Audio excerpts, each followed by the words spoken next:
Le MIAS, c'est un master qui est organisé conjointement avec la Haute École Enalux et ELA. Et le master, donc le MIAS, c'est le master en ingénierie et action sociale. Et vous pouvez trouver dans la brochure qui se trouve dans votre phare de présentation un explicatif. C'est une formation aux fonctions de cadre qui est à destination d'étudiants et de professionnels d'horizons variés du secteur à profit social. L'UNIPSO est une confédération aussi intersectorielle d'employeurs du secteur à profit social et qui organise aussi un cursus de formation de responsables et de cadres pour les entreprises à profit social. Donc le MIAS et l'UNIPSO, on partage l'objectif commun d'une professionnalisation du secteur. C'est dans ce cadre, donc partant de cet objectif, que nous souhaitons d'une part informer les employeurs et les entreprises des enjeux actuels ou des enjeux qui les attendent, et aussi les futurs étudiants ou les futurs professionnels, les former aux enjeux du secteur. Donc on avait déjà organisé un premier cycle de conférences portant sur les relations entre le secteur à profit social et les pouvoirs subsidiants.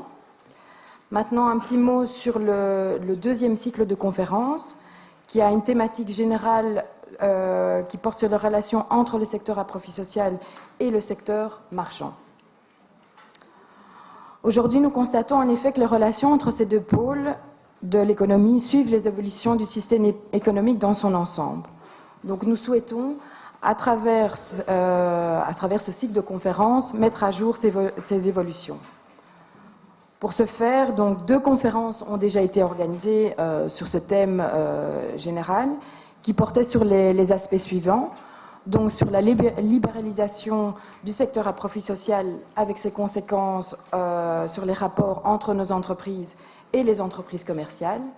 Et un deuxième thème, c'est la financiarisation du secteur avec l'apparition, le développement de nouveaux mécanismes de financement privé issus de différents types et qui aura un impact sur le secteur.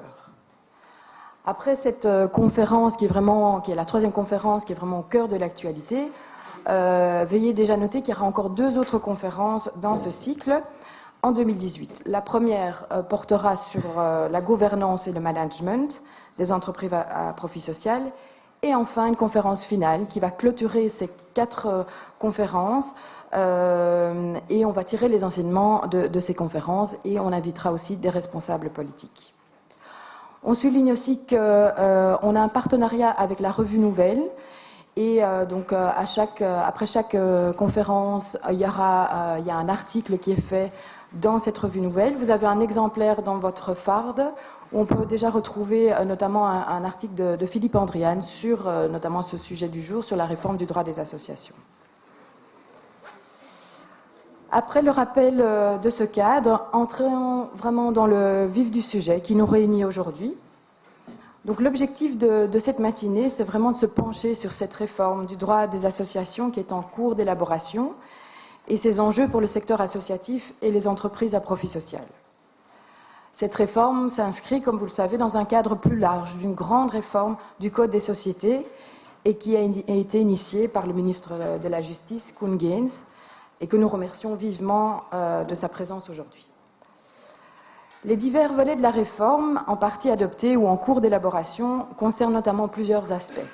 Le droit de la faillite ou le droit d'insolvabilité, l'élargissement de la notion d'entreprise et la création d'un nouveau tribunal qui est le tribunal d'entreprise, l'intégration du droit associatif dans le Code des sociétés, notamment avec une harmonisation de certaines règles, la redéfinition de la SBN, la création de l'entreprise sociale et l'éventuelle suppression de la société à finalité sociale.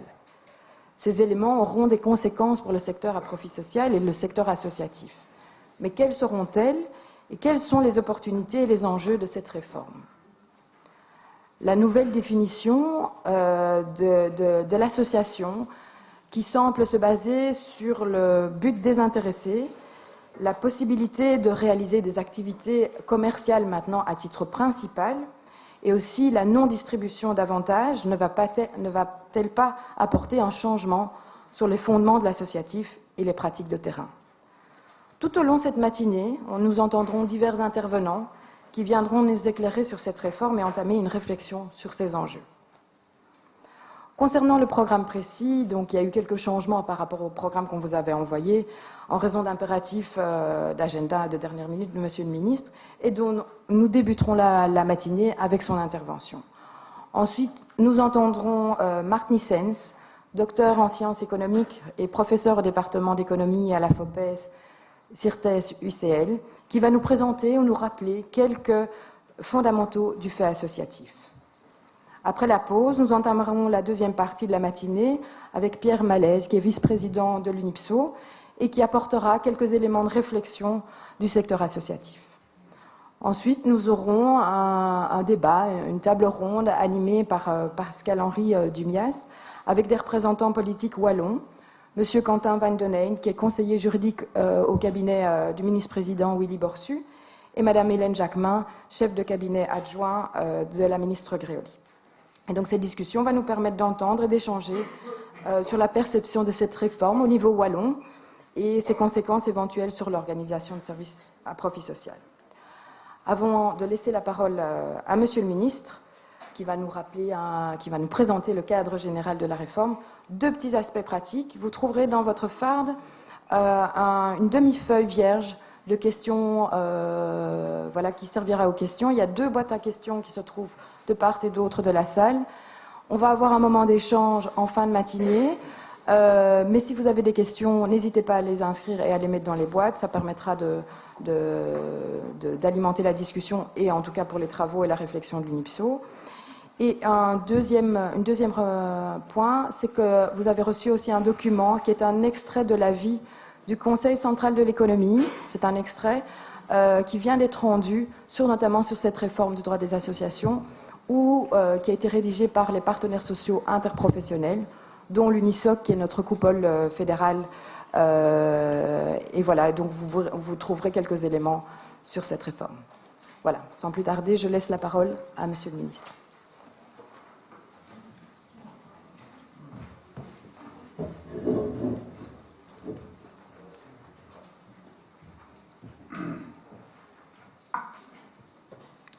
Chers amis, chers collègues, d'abord, je veux remercier UNIPSO et MIAS pour me donner l'occasion de vous adresser la parole aujourd'hui au sujet de cette importante réforme. Il est pour moi un privilège de parler dans l'Institut Joseph Cardijn, un des hommes qui a inspiré beaucoup des membres de ma famille et qui avait le courage et le moral et l'inspiration pour changer le monde et surtout l'âme des gens, ce que nous avons certainement toujours besoin et dont nous pouvons toujours nous inspirons parce que son message était éternel et universel. La réforme du droit des sociétés est attendu, en tout cas par votre serviteur depuis longtemps, parce qu'au moment où on coordonnait en 1999, ensemble avec l'Université de Liège, Madame Benoît Moury, le droit des sociétés de l'époque, le but était surtout d'organiser, le but était surtout de coordonner en fonction d'une réforme ultérieure qui mettrait la Belgique au niveau des pays qui nous entourent.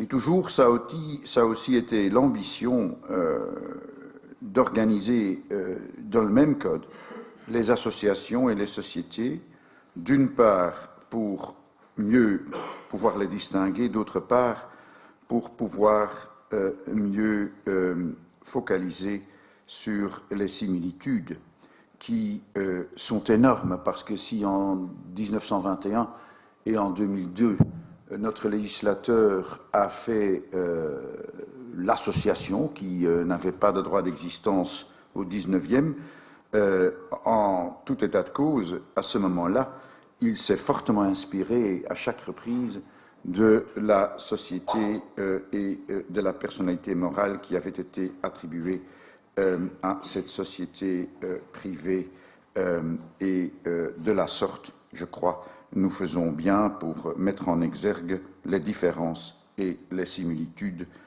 dans un seul code pour que tout le monde s'y retrouve. Et peut-être aussi pour faire l'association mieux connue auprès des étudiants de droit et d'économie. En général, c'est un type de structure qu'on apprend à connaître après l'université, dès qu'on est dans la pratique. Sauf à l'université de Namur, chers collègues Coppel, elle est rarement enseignée dans les candis ou dans les masters de nos universités. C'est un oubli fondamental et alors elle arrive dans le monde non juridique, ce qui est bien, mais ce qui ne lui donne pas toujours l'attention juridique qu'elle mérite. Pour cette réforme du droit des sociétés et des associations, nous nous sommes reposés sur 3 lignes de force. Nous voulons d'abord une simplification approfondie. Le futur droit des sociétés et des associations sera simple et limpide, dans la mesure du possible, parce qu'évidemment, on est toujours dans le contexte de réalités sociales complexes qui méritent évidemment au niveau juridique aussi un certain raffinement. La première chose qui, dans cette simplification, est basique, c'est la distinction entre les actes civils et les actes commerciaux. Depuis longtemps, les professeurs et les étudiants du droit commercial et du droit des sociétés et des associations se demandaient ce qui est exactement un acte civil et un acte commercial. Peu de gens comprenaient l'article 2 du Code de commerce qui date de 1807-1808 et qui focalisait surtout sur les négoces de l'époque, mais c'était une disposition qui était déjà datée en 1807 et avec laquelle on a vécu 2 siècles, que personne ne comprenait vraiment, mais ce n'était pas grave. Si on comprend ce qu'on ne doit pas comprendre, le monde est facile. Dans la plupart des ménages, en tout cas le mien, de la sorte, le monde est facile. J'ai voulu écrire ma thèse doctorale sur le sujet. Il y a longtemps, pas au 19e, mais quand même au 20e. Et j'étais précédé par un professeur de Gand, Simon Frédéric, le fils de Louis, qui avait été chef de cabinet du roi en Deuxième Guerre mondiale. Vous connaissez tous probablement les 2 Frédéric avec leur traité de droit commercial. Et après, en tant que jeune doctorandus, après 2 mois, je me disais, mais c'est pas possible d'écrire une thèse là-dessus. C'est exclu. Parce que je ne sais pas lire là-dedans pourquoi un avocat n'est pas un commerçant. Pourquoi un architecte n'est pas un commerçant. Pourquoi un reviseur d'entreprise n'est pas un commerçant. On ne lit pas ça dans la disposition. Et donc, quand on lit les traités de droit commercial sur les actes de commerce, il faut vraiment être têtu pour arriver à la 3e ou à la 4e page. En 21, quand la législation en matière d'ASBL a été rédigée, à mon avis, mais je m'excuse de le dire, ça date il y a un siècle, donc il n'y a pas trop de parlementaires de l'époque qui vivent encore, on a fait une petite bêtise. On a écouté, non seulement le but de lucre est interdit aux associations, mais ils ne peuvent non plus avoir une activité commerciale ou industrielle. Ça, pour ma part, avec l'appui de la Cour de cassation qui, dans un certain sens, s'est montré législateur